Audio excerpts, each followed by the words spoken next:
The dashboard features allow you to track your win and loss percentages as well as track how much revenue you have earned over a specific period of time. You can also see what is still open and left on the table waiting for a decision.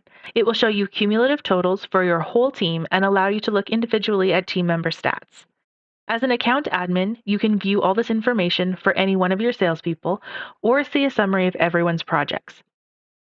When looking at all your salespeople, you can see cumulative revenue amounts and, at the bottom of the page, a list of each team member's individual stats listed side by side.